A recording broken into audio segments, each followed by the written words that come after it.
Hello, నేను విశ్వేశ్వరరావు. గన్నవరం మాజీ MLA, YSR Congress పార్టీకి సంబంధించిన లీడర్ వల్లభనేని వంశీ తెలుగుదేశం పార్టీకి పెట్టినటువంటి భిక్షతోటి రాజకీయంగా ఎదిగినటువంటి వల్లభనేని వంశీ ఆ పార్టీ మీద, ఆ పార్టీ అధినేత మీద, ఆ పార్టీ అధినేత కుటుంబ సభ్యుల మీద ఆయన చేసినటువంటి దాడి అందరికీ గుర్తుంటుంది. ఇదంతా ఒక ఎత్తు అయితే, ఆ కేసు నుంచి తప్పించుకోవడానికి ఆయన వ్యవహరించినటువంటి తీరు ఇప్పుడు ఆయన్ని జైల్లో కూర్చోబెట్టింది. ఏంటంటే, గన్నవరం తెలుగుదేశం పార్టీ కార్యాలయం కంప్యూటర్ ఆపరేటర్ ఉన్నటువంటి సత్యవర్ధన్ ఇచ్చినటువంటి కంప్లైంట్ని బేస్ చేసుకొని తెలుగుదేశం పార్టీ గన్నవరం ఆఫీస్ మీద జరిగినటువంటి దాడికి సంబంధించిన కేసు నమోదైంది. అది ఇన్వెస్టిగేషన్లో ఉంది. ఆల్రెడీ ఆ కేసుకు సంబంధించి 88 మందిని సుమారుగా నిందితులుగా చేర్చారు. వాళ్ళలో కొంతమంది లొంగిపోయారు. A1గా వల్లభనేని వంశీ ఉన్నారు. ఇప్పుడు తాజాగా మరొక ఇద్దరు కూడా లొంగిపోయారు. అయితే ఈ కేసు నుంచి బయటపడటానికి సత్యవర్ధన్ అనే అతన్ని కిడ్నాప్ చేసి వల్లభనేని వంశీ అతన్ని విజయవాడ నుంచి హైదరాబాద్ నుంచి వైజాగ్ తీసుకెళ్లి ఫామ్ హౌస్లో ఉంచి ఆయన కుటుంబ సభ్యుల్ని నానా రకాలుగా హింస పెట్టి ఆ కంప్లైంట్ని విత్డ్రా చేసుకునేదాకా చేశాడు వల్లభనేని వంశీ అనేది ఆయన చేసినటువంటి ఒక పెద్ద తప్పు పోలీసుల దృష్టిలో, పోలీసులు పెట్టినటువంటి కేసు ప్రకారం. అందుకే ఆయన మీద SC/ST కేసుతో పాటు బెదిరింపు, కిడ్నాప్ కేసులు అన్నీ కూడా నమోదయ్యాయి. అయితే ఇదంతా కూడా కావాలని తెలుగుదేశం పార్టీ తన మీద పెట్టినటువంటి కేసుగా వంశీ చెప్తున్నారు. వంశీ సతీమణి పంకజం శ్రీ కూడా చెప్తూ ఉన్నారు. వైఎస్ఆర్ కాంగ్రెస్ పార్టీకి సంబంధించిన కొంతమంది లీడర్లు కూడా చెప్తూ ఉన్నారు. కావాలని హరాస్ చేస్తూ కేసులు పెడుతుంది ఇప్పుడున్నటువంటి కూటమి ప్రభుత్వం. వల్లభనేని వంశీకి ఎలాంటి సంబంధం లేదు, ఈ కిడ్నాప్ జరగలేదు, జరగకుండానే జరిగినట్టు క్రియేట్ చేశారు అనేటువంటిది వాళ్ళు చెప్తున్నటువంటి మాట. జగన్మోహన్ రెడ్డి గారు కూడా జైలుకి వెళ్ళి విజయవాడ జైలుకి పరామర్శించడానికి ములాఖత్ తీసుకున్నారు, అనుమతి. బహుశా నేను అనుకుంటూ బెంగళూరు నుంచి వచ్చి డైరెక్ట్గా ఆయన తాడేపల్లి నుంచి విజయవాడ జైలుకి వెళ్ళి వంశీని పలకరించే అవకాశం ఉంది మంగళవారం రోజు. ఇది అఫీషియల్. ఇక వైఎస్ఆర్ కాంగ్రెస్ పార్టీ వాళ్ళు చెప్తున్న దాన్ని నమ్మాలా, లేదంటే తెలుగుదేశం పార్టీ వాళ్ళు చెప్తున్నటువంటి కిడ్నాప్ వ్యవహారాన్ని నమ్మాలా అనే దాని మీద చాలా మందిలో సందేహాలు ఉన్నాయి. వీటిని నివృత్తి చేస్తున్నటువంటి బాధ్యత ఎవరి మీద ఉంది? పోలీసుల మీద ఉంది. అందుకే పోలీసులు సాంకేతికతను నమ్ముకొని వాళ్ళు ఏం చేశారంటే, ఏ తేదీనైతే వల్లభనేని వంశీ సత్యవర్ధన్ని కిడ్నాప్ చేశారో ఆ తేదీని నిర్ణయించారు. 10వ తారీఖు నుంచి జరిగినటువంటి ఎపిసోడ్ మొత్తాన్ని తీస్తూ వస్తున్నారు. సాంకేతికత అభివృద్ధి చెందినటువంటి రోజులు ఇవి. ఖచ్చితంగా దొరికిపోతారు. అందుకే సీసీ ఫుటేజ్ని ఎతికారు. హైదరాబాద్లో వల్లభనేని వంశీ ఉండేటువంటి ఇంట్లో సీసీ ఫుటేజ్ని ఎతికారు. ఆ సీసీ ఫుటేజ్ని హ్యాండ్ ఓవర్ చేసుకొని ఇన్వెస్టిగేషన్ చేసినటువంటి సందర్భంగా సత్యవర్ధన్ అనే అతన్ని హైదరాబాద్కి తీసుకొచ్చారు వల్లభనేని వంశీ అనుచరులు. అలాగే అతన్ని హైదరాబాద్ నుంచి వైజాగ్ తీసుకెళ్లారు. ఈ ఫుటేజ్ కూడా దొరికింది వాళ్ళకి, వైజాగ్లో ఉన్నటువంటి ఫుటేజ్ పోలీసులకి. ఇది తాజా అప్డేట్ పోలీసు వర్గాల నుంచి అందుతుంది. ఇక వైజాగ్ నుంచి మళ్ళా విజయవాడ ఫామ్ హౌస్ విజయవాడ కోర్టుకి డైరెక్ట్గా వైజాగ్ నుంచి తీసుకొచ్చారో నాకు తెలుస్తుంది. సో హైదరాబాద్ టు వైజాగ్ నుంచి విజయవాడ డైరెక్ట్గా SC/ST ఆ కోర్టులో ఏదైతే ఉందో విచారణ కోర్టు, SC/ST కేసులకు సంబంధించి విచారణకు సంబంధించిన కోర్టు, ఆ కోర్టులో డైరెక్ట్గా వల్లభనేని వంశీ అనుచరులే అతన్ని కోర్టుకు తీసుకొచ్చారు. కోర్టుకు తీసుకొచ్చినటువంటి ఆ విజువల్స్ కూడా పోలీసులు ఇప్పుడు తీసుకున్నారు, పోలీసుల దగ్గర ఉన్నాయని చెప్పి తెలుస్తుంది.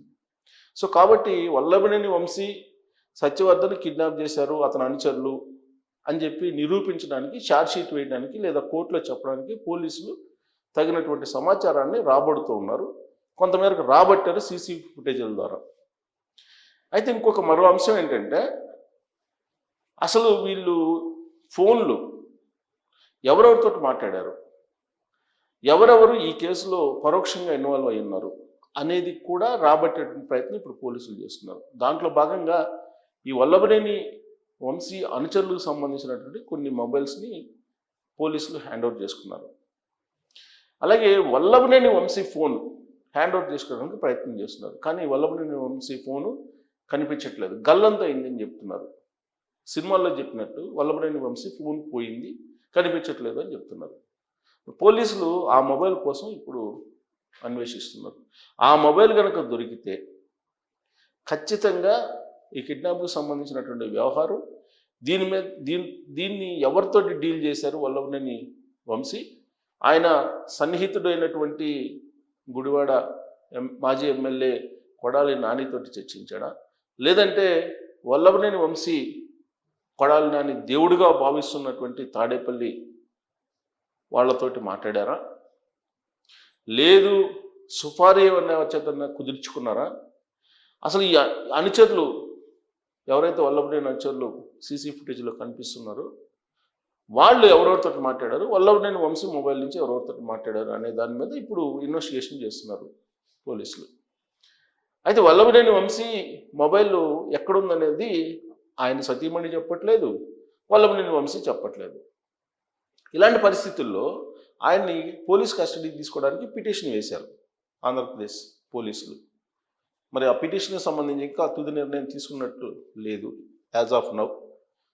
ఇవాళ కాకపోతే రేపు కాకపోతే ఎల్లుండైనా పోలీస్ కస్టడీకి ఇవ్వాల్సిందే, ఎందుకంటే విచారణ జరుగుతున్నటువంటి కేసులో పోలీస్ కస్టడీకి ఇవ్వాల్సిందే. పైగా జగన్మోహన్ రెడ్డి గారు రేపు ఈ వల్లభనేని వంశీతో భేటీ అవుతున్నారు. సో వల్లభనేని వంశీ ఫోన్ ఇవ్వడానికి ఎందుకు పోయిందని చెప్తున్నారు అనే దాని మీదనే ఇప్పుడు పబ్లిక్ అలాగే ఈ కేసుకు సంబంధించి ఆసక్తిగా చూస్తున్నటువంటి వాళ్ళు అనుమానిస్తున్నారు. జనరల్గా వల్లభనేని వంశీ కొడాలి నాని అనగానే వీళ్ళు ఎవరెవరితో టచ్లో ఉంటారు అనేటువంటిది కొంతవరకు చాలామందికి తెలుసు. తెలుగుదేశం పార్టీ వాళ్ళు చెప్తున్న దాని ప్రకారం అయితే ఒక కీలకమైనటువంటి సినీ ప్రముఖుడితోటి టచ్లో ఉన్నాడు.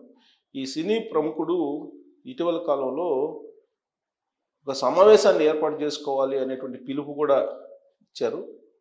ఈ పిలుపు వెనక కూడా వీళ్ళిద్దరూ ఉన్నారు, ఎవరు వల్లభనేని వంశీ అలాగే కొడాలి నాని ఉన్నారు. ఈ మొబైల్లో అంత సమాచారం నిక్షిప్తమై ఉంటుంది. కాబట్టి ఈ మొబైల్ కనుక బయటకు వస్తే అనేకమైనటువంటి అంశాలు, ఈ రాజకీయపరమైన అంశాలు, ఈ కేసుకు సంబంధించినటువంటి అంశాలు, ఈ కిడ్నాప్కి సంబంధించిన అంశాలు బయటకు వచ్చేటువంటి అవకాశం ఉంది. కాబట్టి మాయల ప్రకీరు ప్రాణం చిలకలో ఉన్నట్టు వల్లభనేని వంశీ కేసు, ఆ కేసు వెనుక ఉన్నటువంటి రాజకీయ కుట్ర, ఆ కుట్ర వెనుక ఉన్నటువంటి కొంతమంది సెలబ్రిటీసు లేదా సినిమా ప్రముఖులు వీళ్ళు బయటకు వచ్చేటువంటి అవకాశం ఉందని చెప్పి పబ్లిక్లో టాక్ నడుస్తుంది చాలా సీరియస్గా.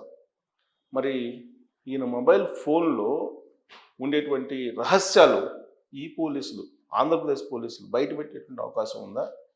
కిడ్నాప్ కేసుకు సంబంధించి అయితే ఎస్టాబ్లిష్ చేయడానికి అవసరమైనటువంటి సమాచారాన్ని పోలీసులు సేకరించాలని తెలుస్తుంది సీసీ కెమెరాల ద్వారా. పైగా ఇప్పుడు ఆల్రెడీ లొంగిపోతున్నారు ఈ కేసులో. సత్యవర్ధన్ సంబంధించి వాళ్ళ తరఫున ఉండేటువంటి వాళ్ళు కంప్లైంట్ కూడా చేశారు. ఈ వజ్రప్ కుమార్ అనే అతను వల్లభనేని వంశీకి అనుచరుడు, అతను దగ్గర పూర్తి సమాచారం ఉంటుంది ఈ వజ్రప్ కుమార్ అనే అతని దగ్గర. సో ఆ వజ్రప్ కుమార్ ద్వారా ఈ మొబైల్ వ్యవహారాన్ని మొత్తాన్ని రాబట్టాలి అనేటువంటి ఒక ప్రయత్నం జరుగుతుంది. ఇప్పటికే మొత్తం 12 మంది కీలకమైనటువంటి వాళ్ళు ఈ కిడ్నాప్ కేసులో.